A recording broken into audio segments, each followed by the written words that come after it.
I guess. It must have been way past my bedtime or something. I was trying to remember if it was supposed to be raining outside or if the sun was supposed to be shining instead, because you never know what the weather's going to be like when you live right next door to a lake. And outside my window I could hear all the crickets chirping like they do every night, trying to drive me crazy enough so that I'd come around and talk to them. And when I looked up, every light from all the satellites in the sky were shining that stupid yellow color down all over the house, making everything ugly. And I knew things were just going to get worse because of all the naked people across the lake. The way they were laughing and singing about all the naked stuff they do. They were so weird. And I got confused about what time it was or even what day. If it was still a Wednesday or a Tuesday or if there were any days left at all. I couldn't remember. And I guess I don't know how long I stood there feeling dumb about everything before I decided that I should probably just climb out of the window ledge from my grandmother's bedroom and wait there to see if anybody would catch me when I jumped. And I really wanted to jump so bad, I really did. It was probably the worst day of my life since I was ever born. That's how bad it was. I just wanted to get sick all over everything and die. I started thinking about all the stupid stuff that shouldn't even be real. I started thinking about all the stuff that shouldn't even be made. Like how Jesus should have never invented the nighttime in the first place. That he should have never done a thing like that to this world, because nothing good ever happens after dark. It's only the bad stuff. And you can wait up all night if you want to, and you can stay up all night if you want to, waiting for something good to happen, but it never will. Only bad things happen at night, and anyone can look across the lake at all the dancing people and see what it means. They just want to dance around their stupid fire and laugh about everything, keeping me awake. And you can tell them if you want to that they might as well go to bed, because without a flashlight or a bonfire or something, they can't even see each other's faces or walk 2 feet without stubbing their toes.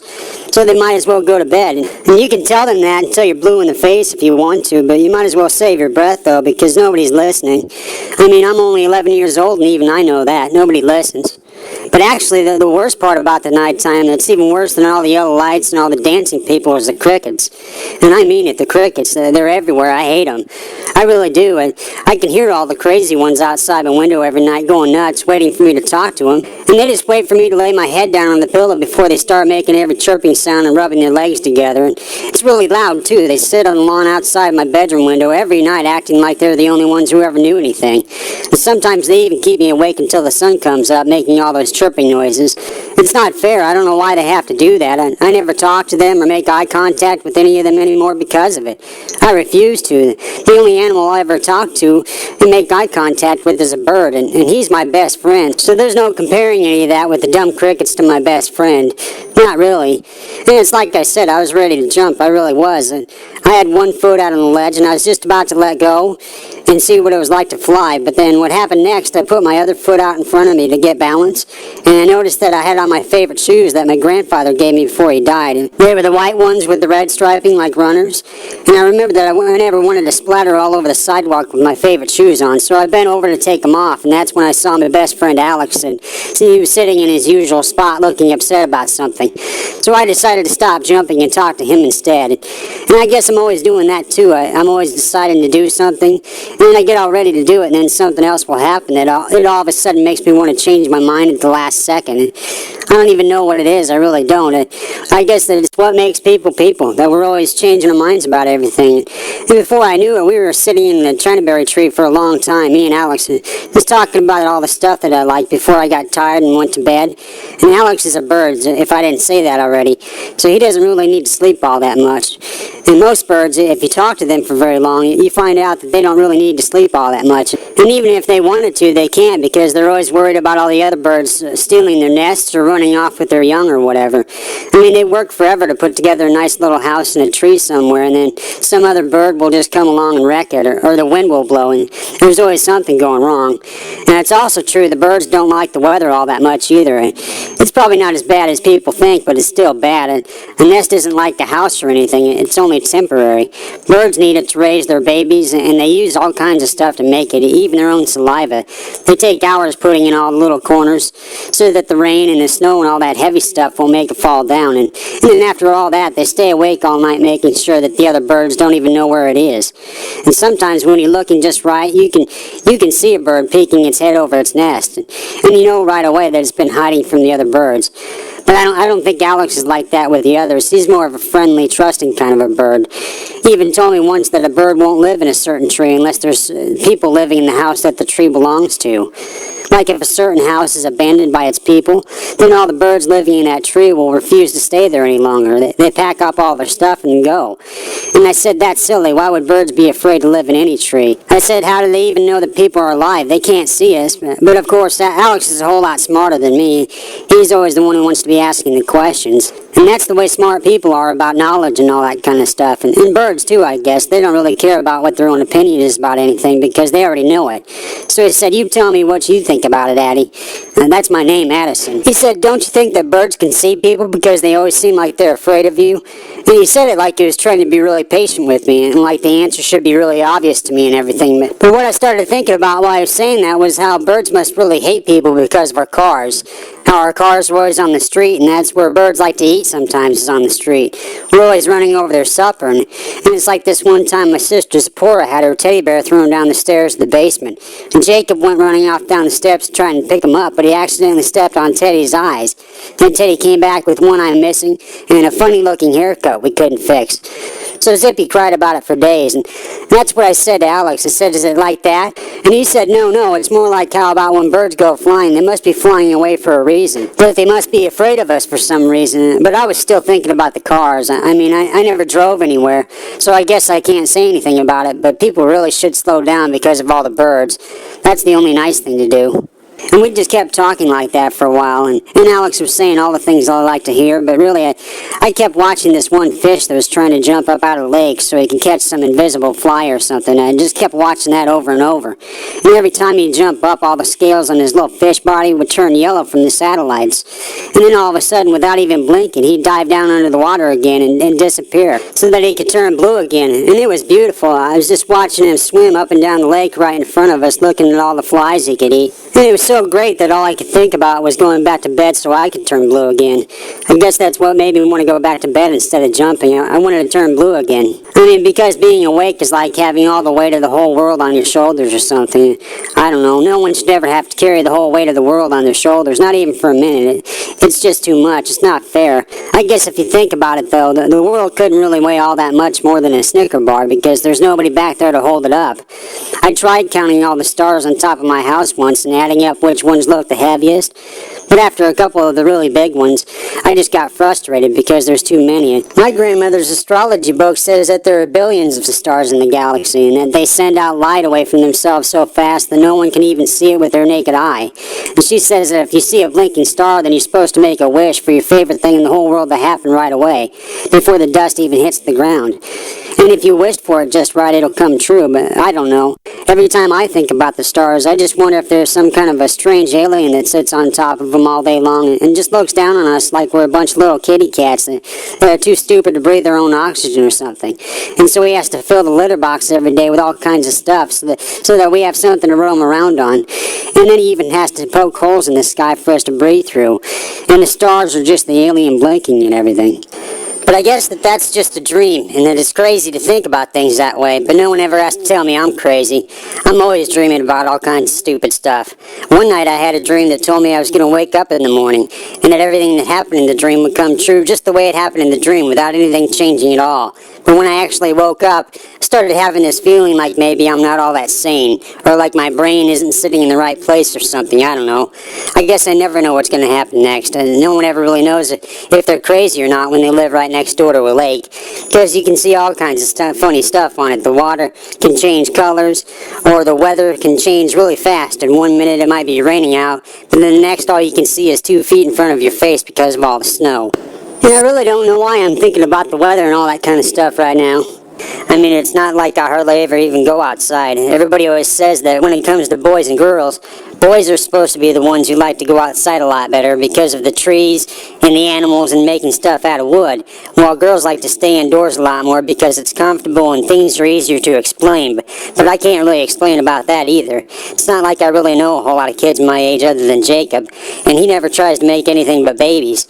He's always trying to make a whole lot of those, but it's not like it's his fault or anything, even though I shouldn't even try to talk about that right now. It's just too depressing. I mean, there's nothing more depressing than everything in the whole world that you can't talk about. Even if I live to be 150 years old, I won't ever want to talk about it. So anyway, I guess I don't know what else to tell about in front of everybody. There are some things that you feel like you can say sometimes if you're like me, and then you get all ready to say them, and they clear away from your throat, and they move all the way out to your tongue so that they can fly out into the world like a frisbee or something. But then you start to cry instead because of all the words that you don't know and wish you had. And then everything you say just ends up sounding all froggy and boring, so it's probably better not to talk about anything in the first place. And most things are like that, if you really think about it. It's better not to say anything to anybody about your whole life or what you've been thinking about unless you've already cried about it at least 50 times. If I told you about my brother Jacob, it would definitely have to be when there weren't any frogs around either, because he doesn't like anything that bites back. I mean, it's not like frogs can bite, but sometimes they look like they can, like they're pretty dangerous or something. And he would never admit this to anybody, but Jacob's pretty much afraid of everything. Ever since we were little, it's always been the same way. He's afraid of mice and frogs and crickets. And he's afraid of clocks and stairways and anything with a heartbeat, really. He gets all fidgety around them. And dogs, too. He's afraid of all of them, which is funny because the older twin is always supposed to be the more responsible and the less scaredy cat of the two. The one that takes care of the younger one, like look out for them and everything, but Jacob never does. He only looks out for himself, and I guess I shouldn't say that I know his birthday is the same as mine or what year or whatever, because our grandmother never really kept any dates around, but I'm pretty sure that we're twins. I think he was born like 3 seconds before me or something, and he's a lot taller than me, so you can't really tell that way, but we both have the exact same haircut, and my nose points out the same way that his does, so I guess I'm pretty sure. I used to be short and fat, but I'm still short, and I don't know why. If they kept any mirrors here, then I'd probably tell you exactly what I look like, but I don't think I would anyway. Nobody really cares about any of that kind of stuff in this place. The only thing anybody cares about here is who's responsible. And I would still feel like that's Jacob, even though it should be me. I mean, honestly, I get so jealous sometimes thinking about it that way. How I'm always the one who has to clean up after the baby's messes or take the dishes to the sink. I really hate it when nobody ever listens to me or what I'm thinking about it. I used to get so jealous of Jacob when we were little that sometimes I'd look at him while he was sleeping, and I'd try to imagine what it would be like to be a vampire from a long time ago. The kind that doesn't ever go out at night and only likes to sit in the sun. And I'd always have it that way too, that it was always in the daytime that I was being a vampire. And Jacob, he'd be the one I was trying to bite, and there'd be ghosts and goblins and wizards and all that kind of stuff, and just like in the movies. And things would go on that way for hours with me being all powerful and exciting, but then Jacob, he'd wake up right in the middle of all the best parts and ruin everything. So I had to start all over again the next night. And that's probably why he's afraid of dogs and frogs and anything with teeth in it, because I actually used to try and bite him while he was sleeping. He'd wake up all mad about it, but then he'd get over it the next day. I mean, I haven't played that game in a long time, but it used to be fun. Vampires are for 6-year-olds, I think, and anything with teeth in it only scares little kids. What I'm really afraid of now is the stuff that's real. Like on the last day we were living in our house, we went out to play on the lawn. It was me and Zippy and Jacob. We went out to play hide and go seek, and Zippy ran off to cover her eyes and count to 10 like the game is played. But before she could get there, I saw Satan leaning up against the chinaberry tree that's next to my bedroom window eating a banana. And it was the gross kind with all the brown spots on it, like from when it gets mushy and everything, which is the kind I never like to eat. Mine have to be perfectly ripe or else I just throw them away. But all of a sudden, Zippy got all mad about everything because she wanted to keep playing the game without being interrupted. She started throwing her teddy bear around like she meant business, and she ran right up to Satan and said, "You go away, you're bad." But I guess he didn't care about any of that because he just kept eating his banana. And of course, Jacob ran away as soon as he saw anything happening. And I didn't know what else to do, so I just stood there for a minute trying to think good thoughts. That's always what I do when nothing else makes any sense to me. I just think good thoughts about stuff that can happen every day, like fish that can fly and birds that can talk. And it's like things that don't seem all that possible at first until you stay awake long enough. And when I saw Zippy again, she was still flinging her teddy bear around and everything and running up to Satan like she was going to hit him or something, but she never did. I guess she got scared like I was because it was starting to rain and there was thunder all over the place, so I just said we should probably go inside before we get soaked, and she said okay, even though she wasn't happy about it. I had to kind of take her hand at first and drag her away, and she kept mumbling about bananas being stupid and saying that they shouldn't even be made anymore for some reason. And right before we opened the door, she pulled her hand away from me to look back at Satan, but when she looked, he wasn't standing there anymore. And that just made her even more mad about everything. That's when she told me that there wasn't going to be anyone there to press the candle until it was as bright as Armageddon anymore, which I didn't even understand a word of, and she just kept saying it over and over again like it was a song or something. So I had to take her hand again, and we went inside and got some pudding squares. But it doesn't matter anyway, what she ever says about candles and Armageddon and all that kind of stuff, because she forgets half the stuff that happens before it's even done happening. I mean, like really fast. No one ever even listens to her when she gets all tempesty about everything. And I mean it in the best way. She's just too little to understand anything that matters. And her name is short for Zipporah, by the way. If I didn't say that already, that's her real name, Zipporah. That's what my grandfather started to call her the day after we brought her home from the shoe store. He said that he didn't know why, but Zipporah sounded like a really old and superstitious sounding kind of name. Like it was a name meant for somebody really ancient and alphabetical. And I guess I kind of liked it too once I got past the funny way it felt on my tongue to say it out loud. Like if I said it a whole bunch of times in a row, like Zipporah, Zipporah, Zipporah. Or like cheese and crackers, cheese and crackers, cheese and crackers. If you just keep saying them over and over again, pretty soon they don't even make any sense to you anymore. Like cheese and crackers don't even exist anymore. And it's funny how you can try it with anything. Like if you say Peter Piper picked a pack of pickled peppers over and over again, pretty soon all you can do is hurry and go to the bathroom before you pee in your shorts because you keep saying it over and over again, the letter P. Or how if you tried Tom Tooley took his tambourine to Tinseltown, all you can do is go nuts trying to figure out what it is, what a tambourine even is, which I still don't know. I always thought it was some kind of a grapefruit or something, but I guess I'm not sophisticated enough. But everybody always said the names are a big thing in my family. Like everybody has to have theirs changed before they can become a professional. Like with my grandfather, his name was Jules before they made him over into a Pete. He said that he had to keep repeating it over and over again to himself so that he wouldn't forget it. He had to just keep saying Jules over and over again. And then he told me once, he said it'd be my turn next. He said, you're going to have a new name just like me, Addison. Anything with a son in it just won't do. Which, of course, he meant the letters in my name, S-O-N. But actually, he was only kidding about that part. All he really meant was that I could never be a movie star like he was with a name like Addison. So I said, what can I change it to? And he looked me up and down for a long time before he shrugged. He said he didn't know. He'd have to give it some thought. But for a while, he started calling me Willie, like Willy Wonka and the Chocolate Factory. But that's just because that was my favorite movie for a long time with the Chocolate River and everything. Of course, that name really never caught on with the rest of my family. They liked Addie too much, or sometimes Maddie, depending on what mood I was in. But anyway, names are just the first things you start calling people anyway, and after that, you don't even remember them anymore. And I forgot if I said this already, but this is Lake Obegon where I live, and that's what everybody calls it whenever they talk about us on the news all the time. They call it Lake Obegon. I guess because it's named after some big Indian chief who used to live here a long time ago, and he drowned or something, I don't know. But what it's really called is Lake Obegon because of all the naked people who come here every night and try to skinny dip. They leave all their dirty underwear all over the beach, and when I was little, I used to get pretty curious about wanting to see some of the naked people laying on the beach getting suntans with their girlfriends or moonlighting or whatever after dark. So I always tried to climb our fence that my grandfather put up to keep out the intruders. Because he's really famous and everything, he always has intruders, and I'd try and climb her fence, or I'd try to steal the keys to the padlock from Mrs. Mack, who was our caretaker. But I found out pretty quick that she always kept those keys in her pocket, and that the fence was way too high for me to climb, and I always got really frustrated a lot of the time, like 7-year-olds can get frustrated, because they can't see over a lot of stuff. And I don't know why I have to tell this next part. It's not like anyone's going to believe me or not, but I guess I don't care if anybody believes me. All I have to do is just say it, and nobody can ever tell me that it's wrong. So anyway, this one day I was standing there next to the fence and I was trying to squint between the boards to see if I could notice anything moving. All of a sudden I heard this really big chirping sound from right behind me, and it was really, really close. It was like this giant bird was standing right inside my head making this big squawking sound into a microphone or something. That's how loud it was.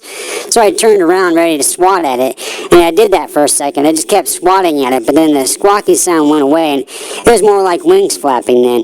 And they just kept flapping and flapping. It was like they were right there in front of me. But of course I was too scared to look at it, so I just kept swatting at it with my eyes closed. And after a minute or something, all the noise stopped, so I opened my eyes.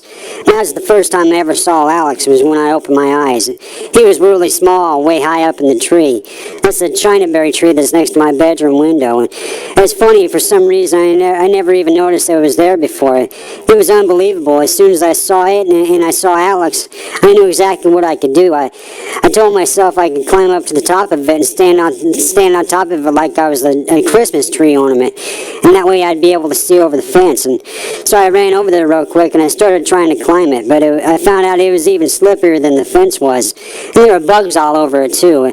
But I kept looking up at Alex for help, and he wasn't moving or anything, but I could tell he was silently hoping I'd climb up there with him. So I decided I'd go up to my bedroom and see if I could climb out onto it from my window. And when I got up there, I couldn't believe how easy it was. All I had to do was hold onto the window thing that makes the glass stay, and I put one foot out after the other. And the branches were really strong. I mean, I could walk on them without even getting afraid about falling or anything. All I had to do was keep my balance and walk real slow. I noticed right away that I liked not having my feet on the ground.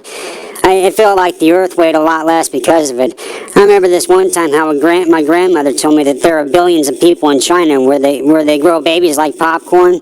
She said that there's babies all over the place over there, and it's like they make them in the microwave or something, that there's way too many. She said there was no way to feed all of them. But when she told me that, I didn't get worried about the food. I just got worried about all the extra weight that the babies make. Babies are only like 50 pounds when they're born, but when they grow up, they can be almost 100. That's way too much weight for the earth to hold up, especially since there are so many on one side of the earth, because China is way over on the other side of the earth. That must make it lopsided. And that's when I got scared and thought that maybe I should put my feet back on the ground so it wouldn't be lopsided anymore. But Alex just said that I was being silly and that trees are for people. And those were the first words that he ever said to me, that Alex ever said to me once I sat down next to him and started to listen.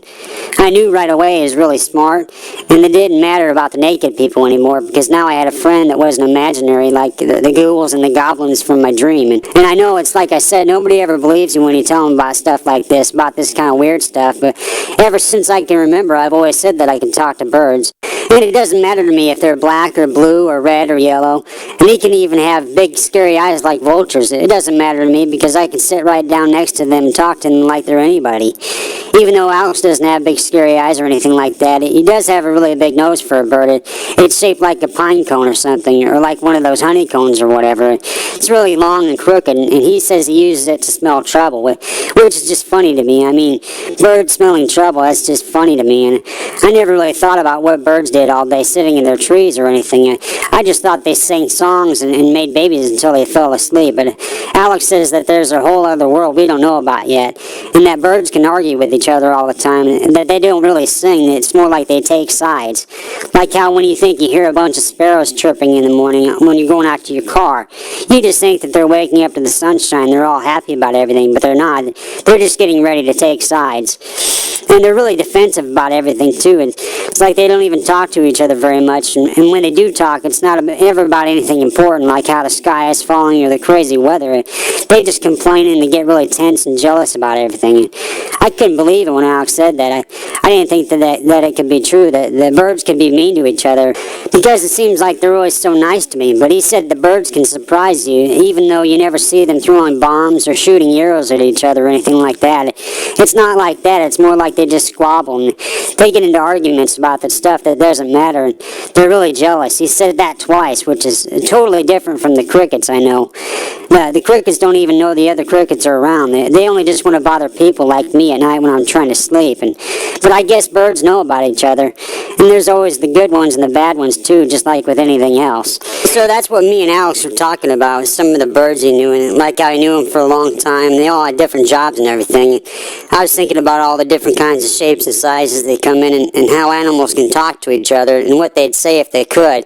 And I couldn't stop thinking about it. I didn't want to stop, and I forgot all about what time it was, because when I looked up, the moon was way high up in the sky, like it must have been way past my bedtime, or so I told Alex I had to get under the covers and go to sleep before the crickets would start chirping, and I said I'd better hurry, but it wasn't like I really wanted to go. I think I just wanted him to think that I was really mature about everything, and then I could tell myself when to go to bed instead of having to be told. But I'm pretty sure he already knew that anyway, because he just gave me this look like he's given me 1,000 times since then. It looked like he knew I wasn't really telling the whole truth about something, and He's really big on honesty. He can really give me that bad look sometimes, but I didn't know what else to say to be able to keep talking to him. It was like one of those moments of silence or something. And so I just started telling him about all the crazy dreams where I can go flying to other people's houses, like the ones where I can look at people through their windows, like I'm a fly on the wall or something. And I told him I always liked those the best because I got to see other people in their houses doing stuff, and I didn't even have to tell anybody about it later on, and I didn't even have to admit to it. So he said, like what? He asked me like what I could see, and I told him about the one where I could fly into other people and start acting like them, like they were the ones that were seeing and acting like themselves, but really I was the one doing all the talking in the movie and all that kind of stuff. And then I told him about the one where I saw this woman dressed in a nurse's uniform, and she was giving a pillow to a patient who couldn't breathe through it. And I told Alex how it was probably done at a hospital or something, that one, because there were doctors and nurses all over the place giving instructions. And I said about how I knew it was only a dream while I was having it, because everybody was just kept looking around like they were lost, and they talked like they had two tongues or something. It was weird. And then I told them about this one dream I had that felt really real. It was like probably the realest dream I ever had, because it showed me how me and my real life dad went to the movies this one time, and we were sitting eating popcorn and everything like you do at the movies, and the show was about this cowboy. He shot a rope so that the bad guys couldn't follow him across the river. It was all about how the good guy got away and everything, because all the bad guys just kept floating down the river on the raft. It was supposed to be real funny, and my dad laughed, but I guess I don't remember any more about it, because right after the movie, me and my dad in the stream, we started walking down the street towards our house, and he was wearing some kind of sunglasses, so I couldn't tell if it was him or not. And I asked him if I could wear his sunglasses, because I wanted to see what it was like not to be me or not. And he just went inside the house and left me on the lawn to play. It was for a really long time, but I didn't want to play or anything. I just kept taking the glasses off and then putting them on again over and over, because I noticed that every time I put the glasses on, I could see my mother in the house too. It was like she was standing in a mirror or something, and she was talking to Mrs. Mack and a lot of really important looking people. It was about something, and they were all agreeing about it. So I just kept playing on the lawn by myself, and I told Alex that's the last thing I remember about my parents, that I couldn't remember anything else about them. And of course when I said that, he just looked at me like he was really sad about it and everything, like he was really trying to be nice about it. And I mean, that's how people always look at you when they think you're sad. And he looked really upset about it, so I didn't know what else to say. I guess I just thought that birds get lonely too, and I asked him that if birds get lonely, and I asked him right away to see what he thought about it, but he said no, not really. He said that birds usually have plenty of friends around, and they even have sleepovers at other birds' houses. He said that all the birds he knows pretty much stay busy doing their work, and I just thought that was real funny, how birds can have sleepovers like real people. And when I was thinking about that, Alex, all of a sudden, he got really still and quiet. It was like he was some kind of a statue or something. It was the only time in my whole life that he's ever scared me. It's like he couldn't even move. And then he said that I should look out over the lake, and I should stand up on my tippy toes and look out over the whole lake to the other side of it.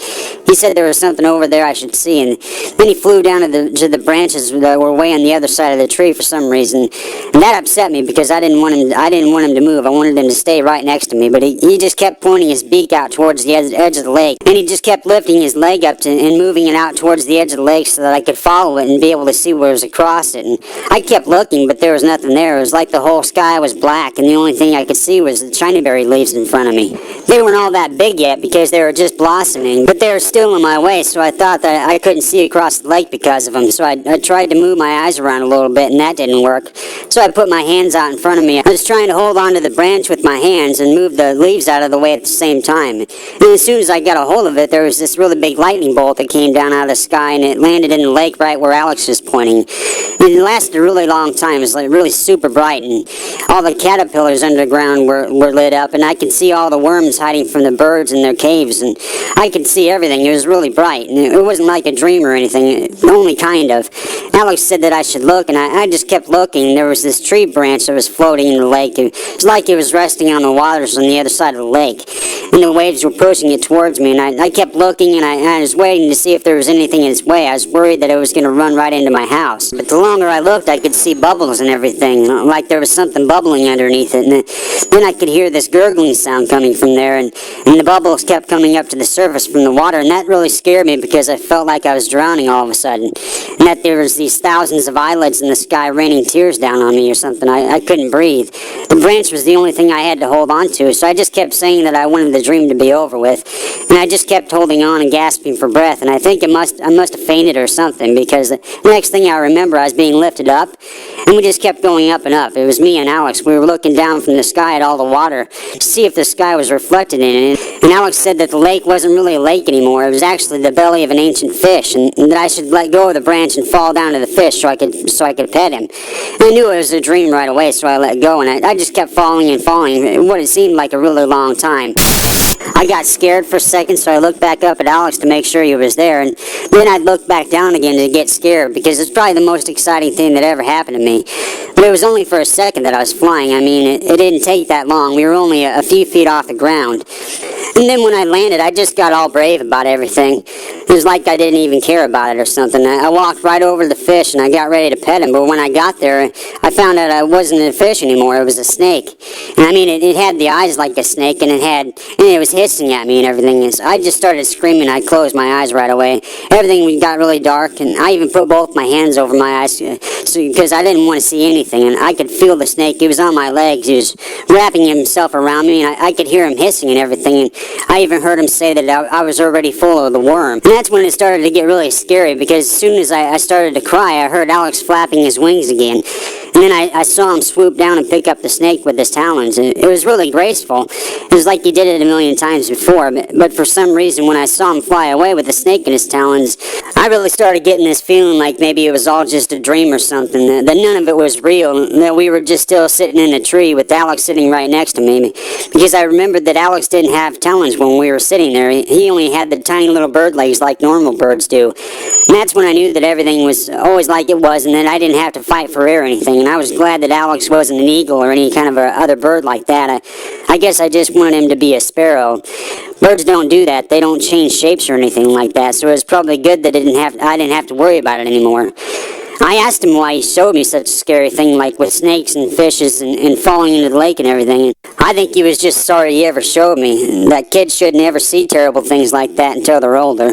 And I was only 7, and it scared me really bad. And I told Alex that if he didn't come to sleep next to me, that I'd have nightmares and never want to stay awake again. So I told him we should just have a sleepover instead. And in the morning we could hear some of my grandmother's stories like she liked to tell. And that was usually my favorite thing to do in the morning anyway, if I wasn't too tired. I always just like to hear her tell her stories. Plus, I said if we had a sleepover, then Alex would get to see my room in the morning and all the stuff I had in it, from birthday presents and everything, because no one ever got to see any of that stuff except for Jacob. And I was pretty excited about it. I mean, the whole idea, I thought it was a pretty good one. So I started jumping up and down on the tree branch, going crazy about everything before I even remembered that I was up there. And I think I almost fell. It took me a couple of seconds to catch my breath after that. It was pretty scary. I just kept imagining myself all on the ground, all crumpled up with a bump on my head or something, and how Grandma would have known I was outside after dark again, and having to explain everything to Grandfather, who was never in a good mood. But Alex didn't seem like he really wanted to come inside the house all that much anyway. I don't think he was ever used to being indoors. It's kind of more like he was an outside kind of a bird. So I had to keep begging him, and finally he said yes, but only if we could eat, because I guess he was hungry from all the flying he has to do, and he hadn't eaten in like 50 days or something. So we started to be real sneaky about it. I went through the window first, and then Alex flew in right after me. He told me that I should walk on my tippy toes all the way to the kitchen if I was trying to be sneaky. So I tried it a bunch of times. I tried to curl up my toes and ball up my feet in front of me like I was going to walk forward, but every time I tried, the room would just start spinning and I'd fall down. And finally, Alex had to perch himself on my shoulder to give me balance. And I made it all the way to the pantry before the light went on. And next thing I heard was, "What's all this noise and who's down there?" And right away I knew who it was at the top of the stairs. It was Grandfather, and he was angry. I could always tell it in his voice. Because in our house there were never visitors allowed because of all the intruders, and especially on the nights when he and Grandmother went to bed early. I thought about it for a second, that I thought I could tell him that it was only Jacob spilling his cereal bowl again, like he always did when we were little, but by the time I thought of it, Grandpa was already down the stairs and he was in the kitchen. And of course he was staring right at Alex. He said, "Who's your little friend?" But he didn't say it like he was meaning it to be nice or anything. He was really angry. Right away I said the first thing I could think of. I said, "He's not my friend or anything, Grandpa. He's just really hungry because all the other birds keep stealing his food." And that's what I said. I told him that I thought I was just going to feed Alex and then put him back through the window so he could go back to his nest. And Grandpa snorted right then, and I remembered that he didn't know I could talk to birds. He probably thought I was just being silly like usual. So right away I started going through the refrigerator, acting like I was busy, to see what kind of stuff was in there, because I wanted to be in a hurry about it. So I gave Alex some banana cream pies and some lemon pops just to start with. But he said he didn't like anything with sugar in it. He said it made his stomach upset to eat anything with sugar in it. So I tried to give him some fat-free yogurt that was in this like king cup size, but he even said no to that. All he wanted was all the vegetables and the celery and all that stuff that nobody likes. And I just kept trying to give him all the stuff that I like to eat, but he didn't want any of it. So I guess I got pretty mad about it right then, and I know exactly why. It was because I used to be fat and everything when I was little. Like when I was 7 years old, I just used to be really fat, and I'd eat anything that wasn't good for you. Like sometimes I'd sprinkle chocolate flakes and coconut rinds on my Caesar salads just because it tasted good, and it still does, but I never eat that stuff anymore because it's not good for you. Right then was when my grandmother came into the kitchen, and it was right when Grandpa was going back up the stairs, and he was still mad, but Grandma just smiled at him and told him to go to bed. He walked out all grumpy and said something about not having any more midnight visitors, but Grandma just kept smiling. I think she was pretty curious about Alex. She kept staring at him like Grandpa was, and probably wondering why there was a real live bird in the kitchen perched on my shoulder. But she never asked. I didn't have to worry about explaining about things to her, because she believed in talking birds and ghosts and witches and all that kind of stuff anyway. She always told stories about them like they were real, and I started feeling better about everything now that Grandpa was back in bed. And I thought we could sit down and tell stories until I got tired, so I turned my head to Alex to ask him if he wanted to stay, but all of a sudden he flew over by the windowsill, and he just sat there like a statue with a piece of celery in his beak. He hadn't eaten anything yet, and he kept looking at me like he was nervous or something. So I got worried that he was going to start showing me visions again, like with fish turning into a snake, and he never did though. He just kept waiting there. Finally, Grandma had to say that we could have anything out of the refrigerator we wanted, that Alex looked hungry and kind of sunken in. That's what she told him. So she walked over to the cupboard and brought out a bag of marshmallows. She said Alex should try one, and she said go ahead, they taste really good, but Alex just shook his head no. And Grandma said, what's the matter? Like, she didn't understand why I didn't want marshmallows. She said, I know what the problem is. You can't eat anything that doesn't look like bird food, can you? So she told him just to imagine that it was bird food. And I mean, she was really trying to be nice about it, but Alex just said he didn't need marshmallows to live. And that made me laugh. I already know that nobody needs marshmallows to live, but they might as well have them because they taste good. And then Grandma brought out a bag of candy bars that I kept hidden way behind the silverware drawer, which surprised me because I didn't even know she knew I kept them hidden there. But she just smiled and said she was my grandma and she knew all my little secrets. And that made me laugh again. Then she walked over to Alex and was getting ready to hand him a Milky Way, but she dropped it, and I mean it dropped all over the kitchen floor, and it made a big splat because the bag was already open and candy bars went all over the place. And I ran over to pick everything up because they were really all over the floor and everything, but all of a sudden Grandma said the funniest thing. She said, you pick him up, Alex. She said she hadn't seen him fly yet, so she wanted him to go ahead and pick everything up. She told him that he wouldn't hurt himself, and she even promised that, but Alex said that he didn't like to be tempted by Milky Ways because sugar only upset his stomach. And Grandmother just got this grimace on her face just then. I think she was just getting frustrated because Alex didn't want to eat any of the stuff that we liked. And it's like how if you invite someone over to your house for dinner and a sleepover, and they just start throwing up all the food that you give them. How it's kind of rude to vomit up everything someone gives you. And so she tried this one last thing. She said, come with me, and she repeated it. She was waving her hand for us to follow her, so we followed her through the kitchen into the pantry, and the window was open there. And there was this pie resting on the windowsill like it had been there all along. It looked really good, so Grandma said, if you eat this whole pie, Alex, I'll let you stay with me and Addie here in the house as long as you want. And she even said that Alex could think of the house as his, and that he could do with it whatever he pleased, which I thought was really strange, since what would a bird want to do with living in a house when he had all the outside to live in? But she said that Alex was welcome to stay in the house with us, and that's all I wanted. I wanted to stay in the house with us and be with us, and even like he was a human and not a sparrow anymore.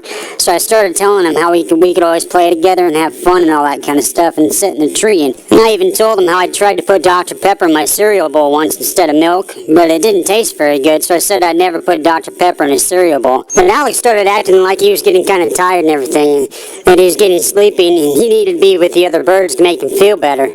And that's really all I remember from that night. I remember him saying something about how grandmother should get behind him until he was away from the house so that he could be with the other birds. And I guess when I woke up the next morning, I think I kind of forgot about the whole thing, because when my grandmother asked me where my little friend was, she meant Alex, but I couldn't remember who she was talking about at all. I had to go outside with Jacob to try and remember. And we went out by the fence, and I kept looking through all the skinny parts in the fence to see if I could remember anything, but it didn't help.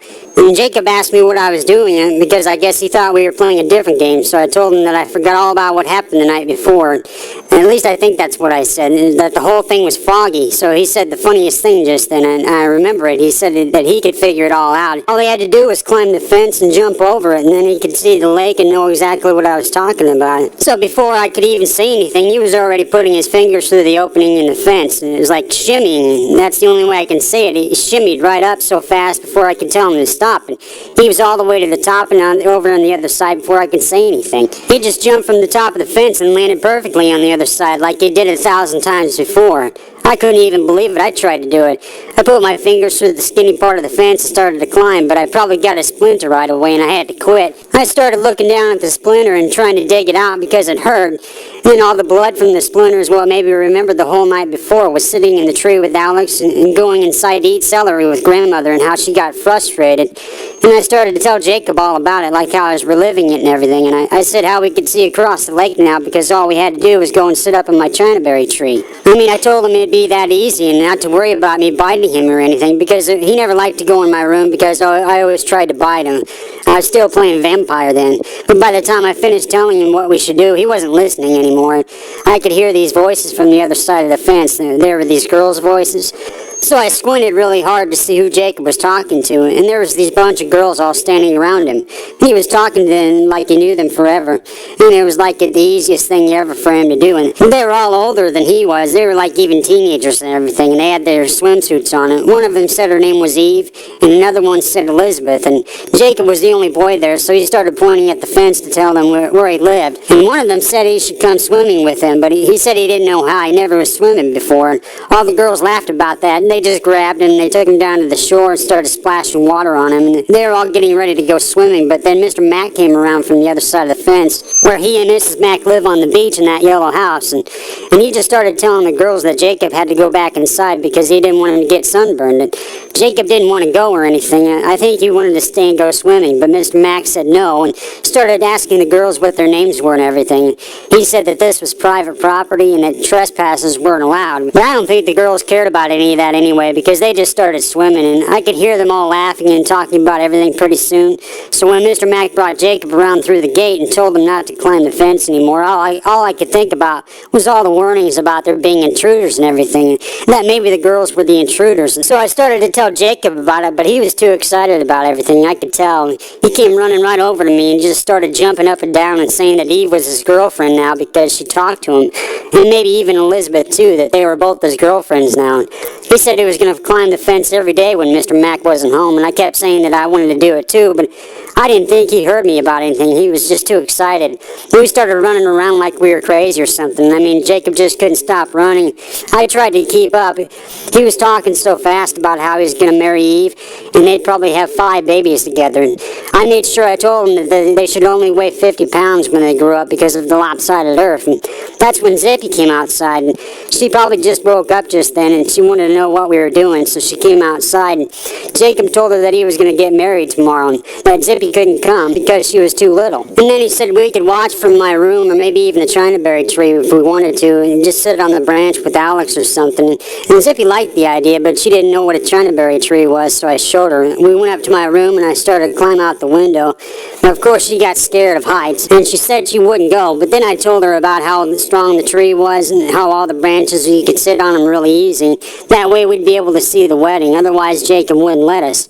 But she didn't care. She wasn't going to climb out there no matter what. So Jacob, all of a sudden, he got really mad about everything, and he did something really mean. He just took Zippy's teddy bear, and he threw him out the window, and it got caught up on the branches instead of falling to the ground where Zippy could have picked it up, and she started crying about it. I mean, it never takes much to get her started crying, but that was really mean. And I told Jacob that he had to go out in the tree and get the teddy back, but he just went running out of the room laughing about everything. He can be pretty mean sometimes. Zippy was crying again, and she told me that the Chinaberry trees were stupid and that yellow trees shouldn't even grow, that we should chop them all down and just make dollhouses out of them. But then I said if we chop down all the trees, what would the birds live in? And she didn't know. I guess that made us both think for a while, and I mean, I really remember that whole day, and especially the night before with Alex and Grandma, and it's like it's really right on top of my brain or something. Like I can even remember what everybody said and everything, all the bad stuff that happened next, and how there's even more bad stuff after that, but I probably don't want to tell about any of that because there's a lot more that happened and I'm not saying anything about. If I said it, then I'd have to remember it, like it's out of time and everything. I think if we're supposed to remember anything, that it should only be the good stuff, and that all the bad stuff should just sit in a corner or something until somebody tells you to forget about it. And Alex said that dreams are like that too, that they can go on forever until you remember to wake up, and that forever only means that you forgot about something you should never forget. I think he wanted me to remember something about the Chinaberry tree for later, about how it was poisonous and everything. I can't remember now, and then when I think about it, it's only that I can't remember it. That maybe I only remember it when I need to. And so anyway, later on that day, it was probably actually the nighttime again, but I was in my room playing Vampire again, and I heard this really loud crashing sound. It was like I couldn't tell if it was coming from the house making creaking sounds, or if there was a real person that broke a mirror or something. So I went down the stairs to see what it was, and that's when I saw Eve sitting on the couch with Mr. and Mrs. Mack on both sides of her. And Grandma was in the closet getting her candles out, and she was spreading them all over the place, and I thought they were going to have a party like they usually do and have guests come over. But Mrs. Mack just kept saying that Eve didn't look very nice because she was crying and everything, so she was putting makeup on her. And Grandpa came downstairs just then. But that's really all I should tell about that. I mean, because I've always taken pictures and everything, and it's like, ever since I can remember, I've always taken pictures. Especially at night when the stars are out, when I can't sleep, because they look so tiny at first when I see them, but after the pictures in the camera, there's always this funny kind of glow around them or something, and it's kind of like maybe if Jesus just sits on a cloud all day and he blows smoke rings around the stars so that they have these funny rings on them afterwards. I used to carry my camera around with me all the time, and I'd try to catch everybody when they were surprised at me and everything, like how they weren't expecting me. And I have this one picture of my sister Zippy while she was pretending to be asleep, and she was always doing that too. She was always pretending to be asleep, and this one time she woke up and she started acting like she was all upset about everything. She tried crying really loud, so that my grandmother, she had to come into the room and try and take the camera away from me. But Zippy still made a big fuss about everything anyway, and she moved way over to the other side of the bed. She pulled all these covers over her head so we couldn't see her face, but her feet were still sticking out from under the covers, so I just started taking pictures of those instead. And I mean, it's like that, like she was surprised and everything, and I know that you probably want to see those pictures of Zippy's feet when I was taking them, but they were still in the house when the fire started, so they're probably still in there.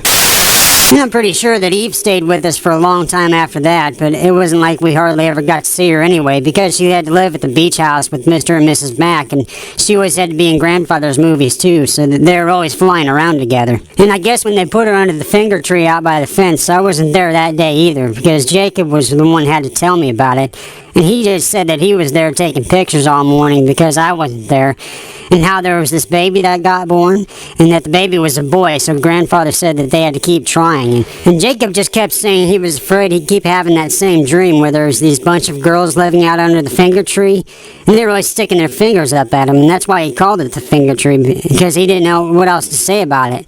And I've never had that dream, so I don't know what he's talking about, but he says that's why he calls it the finger tree, because there's all these girls living under there that stick their fingers up at him, so he never likes to go anywhere near it. And he told me that the baby came right out of Eve like a slip and slide, and it started crying right away when the doctor picked him up. So of course I had to ask him right away how much the baby weighed, because I always get worried about that kind of stuff all the time. But he didn't know anything about China and the babies and all that stuff. He just said that he wanted to marry Eve and move to some faraway place. So I tried to tell him about China and how they make babies over there all the time, but he didn't like it. He wanted me to go with him and Eve to that faraway place, and I think he was afraid I'd go to China without him. I mean, because we're twins twins and everything, and twins were always supposed to be together. But I don't know if we're twins anymore, really, because he's always afraid of every little thing that he sees, and I guess I'm a lot more serious about things now that I'm not just a little kid anymore. And I always try to think about things that I don't like since I'm being more serious now. I mean, things like eggs coming out of chickens and all that kind of stuff, how it happens like that, because it's real disgusting and everything. And I even saw it happen once on satellite. And there was this chicken that was so weird about everything, and you could tell that it hurt. You could tell that he didn't like it. And I tried telling Jacob about it, but he didn't want to know how chickens get made. He was just really worried about Eve not being there anymore so that they could get married. And I guess he's still really in love with her. I mean, the last day we were living at the house was the last time I ever saw her. And so that's all I know about it. But up until then, she stayed with Mr. and Mrs. Mack in the beach house. Mr. and Mrs. McMartin. I mean, they stayed in the beach house over the fence. And Jacob spent every day trying to go over there and see her, but Mr. Mack wouldn't let him. And the last day we were living at the house, I woke up early one morning to go to the shoe store with my grandmother, and I saw Eve all pregnant with her baby, and she looked just like a giant piece of popcorn or something, and she was standing at the window of the beach house just looking out over the lake, and I could tell she was talking to somebody, but I think it was Alex, but I wasn't sure, and she looked pretty happy about everything, so I didn't really get too worried about it. And besides, my grandmother was saying we had to go because we were late, and so that was the last time I saw her. When we went to the shoe store, that's pretty much where I freaked out, because usually I just had to stay in the car and everything, and I just waited out there for my grandmother most of the time to come back, because every other time we ever went there, it was after dark when there was nobody there, and grandmother always said that I couldn't be trusted after dark yet, but this time it was later on in the morning, and she was really frantic about something. I don't know what it was, and this time we actually went inside the mall, and that was different because it was Haney's shoes. And right away, grandmother took the lady from the store into the back room so that they could talk about something. And I was supposed to stay in a children's wear looking for a pair of tennies to replace mine because they didn't fit me anymore. But all of a sudden, I just felt like getting sick all over on my insides. It's like I just wanted to get dizzy or something and swoon all over the place, and I don't know why. I think it was because I saw Jesus sitting on top of a pair of hiking boots in the men's section. And he was wearing this funny-looking mountaineer's hat, and he was crawling around and everything. He was really tiny, too, and the shoes were like a mountain for him to climb, so I just kept looking at him for a while. It was probably like an hour or something. He kept slipping up all over the place until he finally made it into where the sole of the shoe is, and he ran really fast from there up to where the toes go, and he stayed hiding there.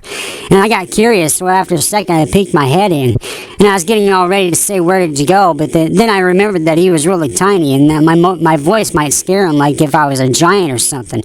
So what I did is, instead, I just stuck my pinky finger up there where the toes go, and I let him climb up onto it, and right away he grabbed onto my pinky finger, and from there he jumped onto the shoelace that was dangling, and he went swinging all over the place. It was pretty neat.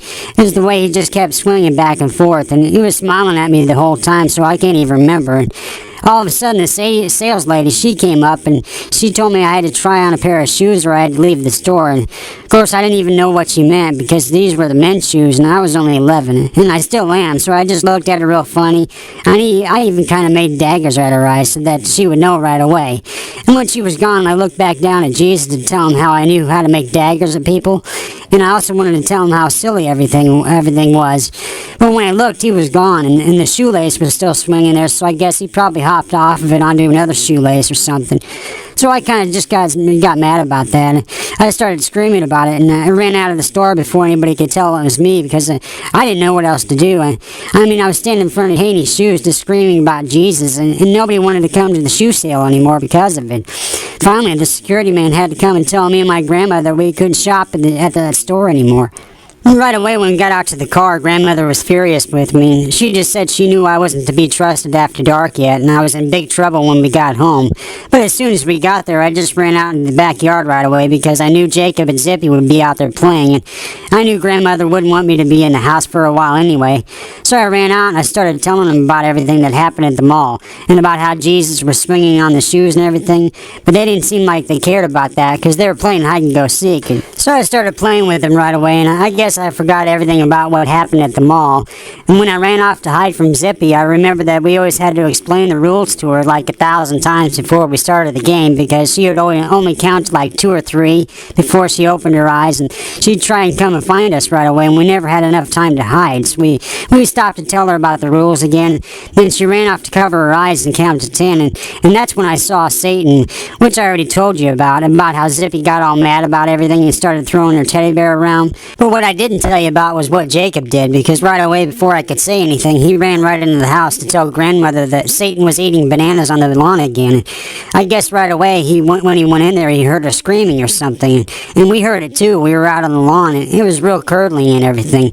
But I just thought it was the rain and the thunder rolls and all that stuff, and that's why me and Zippy went into the house in the first place, was just to make sure we didn't get soaked. And we were already in the kitchen eating pudding squares and all that stuff, and I was walking over to the silverware drawer to get the Milky Ways when I heard grandmother screaming too. And I mean, I really heard it like it was right next to me, and me and Zippy looked at each other right away because we got scared and we didn't know what else to do. So I just took her hand and we went into the great room where we heard the screaming come from, and right away I knew what it was. It was because grandfather was on the floor having kicks or something, and he was all pale and he was white like a sheet of paper, and he was just sort of kicking there on the floor. And grandmother looked at me right away and she said I was supposed to go to my room and how this was all my fault because of the shoe store and everything.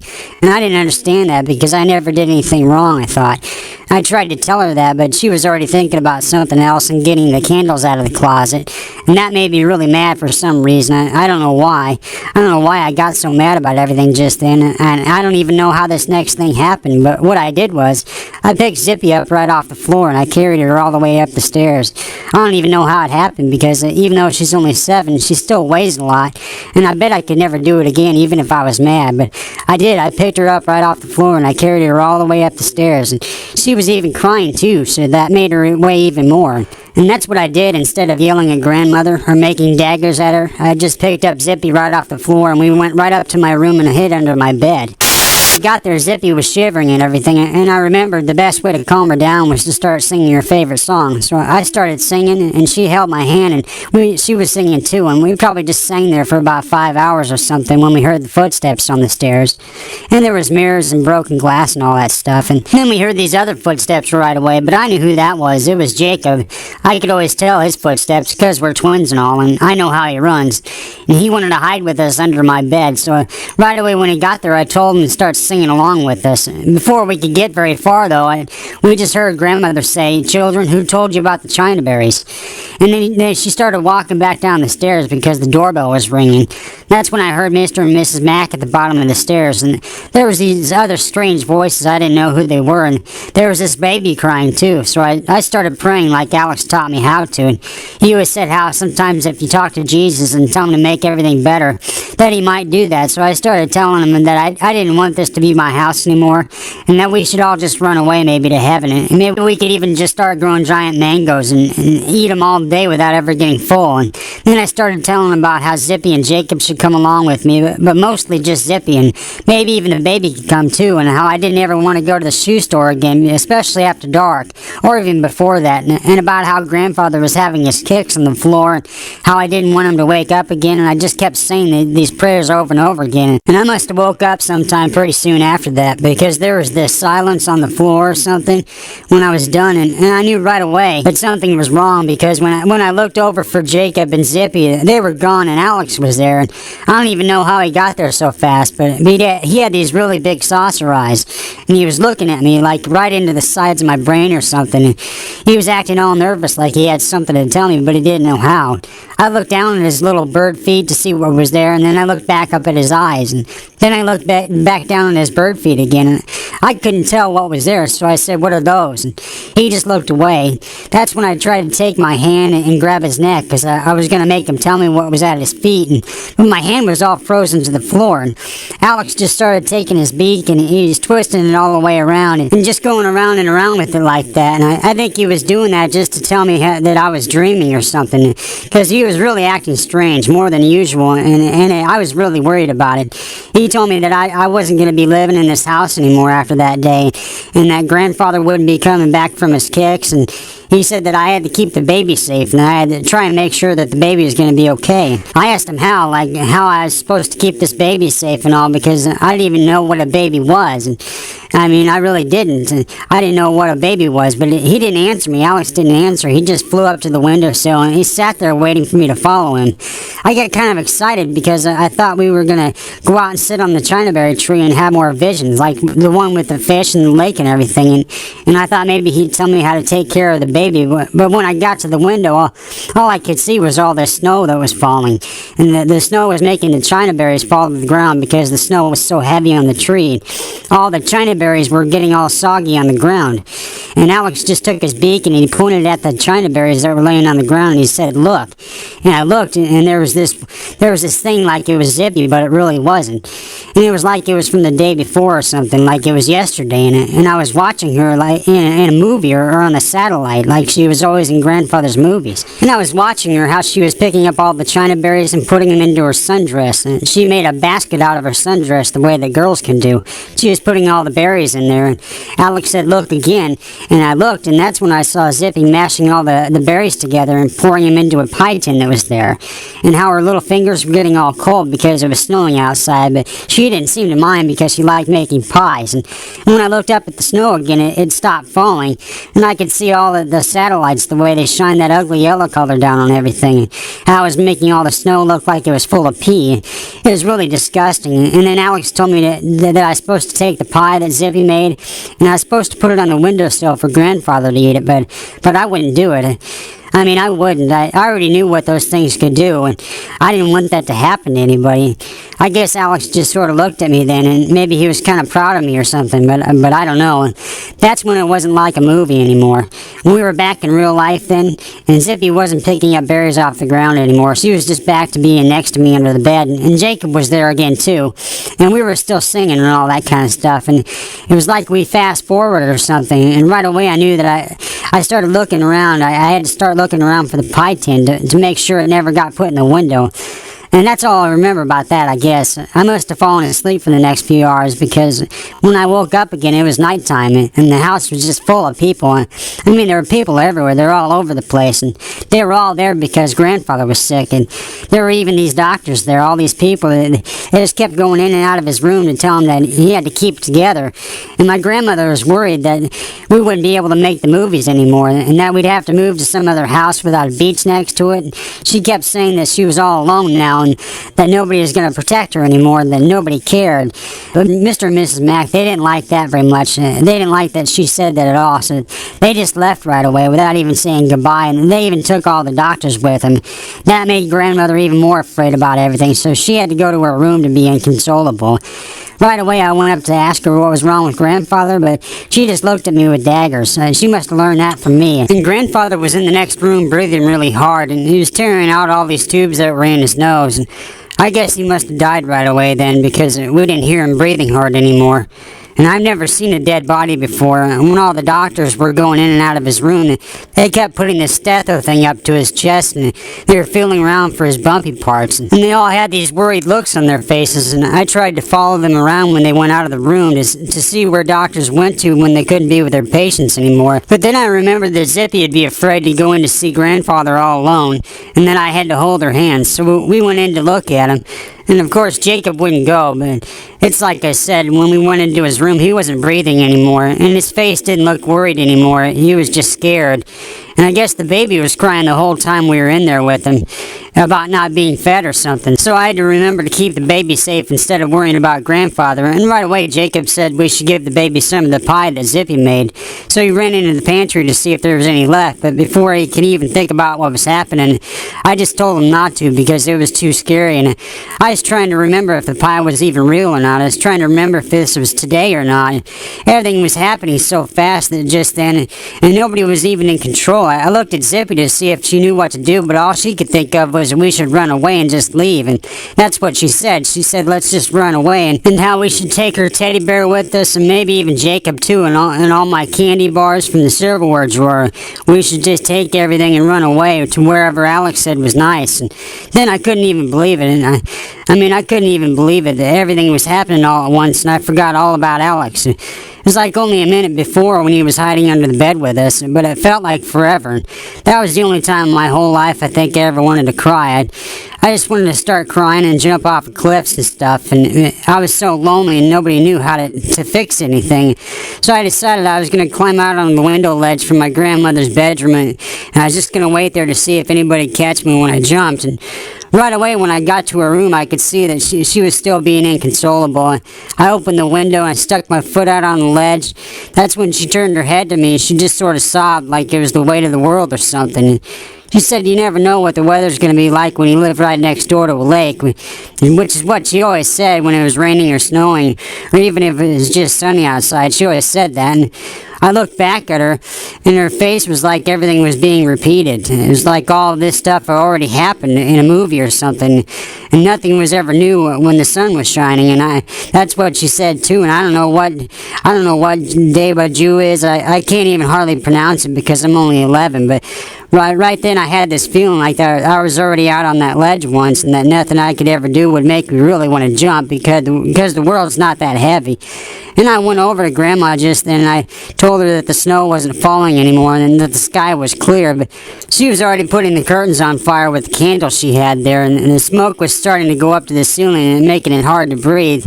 So all I could do is just try and scoop up some of the snow off the window ledge and put it on the fire to make it go out. And when I looked out the window, I could see that all the naked people across the lake, they're still dancing and singing like they always did. And I watched them for a while to see if anything were going to pay any attention to the fire, but then I heard one of them yell out, "Bring me more wine." So I knew right away that nobody cared too much about anything. And I mean, they were all just laughing and singing, and I guess they didn't care if the fire burned the whole sky apart. And pretty soon I didn't care very much anymore either. And it's funny how my whole life no one ever told me I had to care about the sky. It was like my whole life no one ever said care about the sky. And I didn't even know why I was thinking about it right then, because out of all the bad things that anybody could ever tell me to think about or say, and no one ever said anything about looking at the sky, because it's just so big and blue most of the time when you look at it. And if you think about things the way I do, then it's easy to see that the birds have always had their own places to go after they decide to stop flying around. And who else lives in the sky but the birds and the clouds anyway? And I mean, if you see the mountains flying around in the sky sometimes, then you really have to be looking for them in the first place. And even if you do, they're always attached to something else. And it isn't like the airplanes and the helicopters do anything but fly through it every once in a while, so they don't actually live in the sky. And one time I had this crazy idea that maybe Jesus lives in the sky, like he sits around on a really big cloud somewhere just blowing smoke rings all over the place and laughing about everything all the time. I thought about that for a while, but then I remembered that Jesus is invisible, so that wouldn't really count. And I mean, you can run 1,000,000 miles if you want to, and you can even fly to the other side of the moon all in one day, but all you're ever going to find when you're looking at the sky is just the clouds and the birds, and satellites, I guess. So anyway, I guess the other day my real-life dad was walking by a store window when he saw me and Zippy on TV being rescued. And he saw us on the TV through the store window, how we were all lined up and everything. And I mean, Jacob and the baby were there too. We were all lined up like we were supposed to be having our pictures taken or something. And there was cameras all over the place. And that's when he said he saw me, and he started running around telling everybody that he was sorry and that I was his. And he knew me right away, even though I haven't seen him since I was 6 years old when my mother died. And he told the police about everything, and about how my mother was a real cocaine person and how she took too many one time and she died. And that's when my real life dad had to run away to a place where they didn't know how to make cocaine, because I guess some people would do anything for that kind of stuff, and they'll even sell their own babies and all that kind of stuff. But it's like, even though all the doctors keep saying that I'm too young to raise a baby all by myself, I keep saying that I'm almost 12 years old now and that he's mine, the baby's mine. And I like the way he squawks sometimes like babies do. I just think he's real funny sometimes how he does that, how he squawks. He reminds me of Alex when he does that, even though he's a real baby and he's not a bird like Alex is. And I just think he's real funny sometimes, and that I'll never give him up or sell him or anything. And I mean, I can change his diapers and feed him, and Zippy can wipe up all his messes and feed him too, and tell him all about the alphabet. And I don't know what else Jacob will do. He'll just probably run away about everything like he always does, but maybe not. And I hope that my real-life dad will let me keep the baby and stay with Zippy and everybody. And then maybe sometimes Alice can come over on Sundays and talk to me if my dad has a chinaberry tree in his backyard to sit in.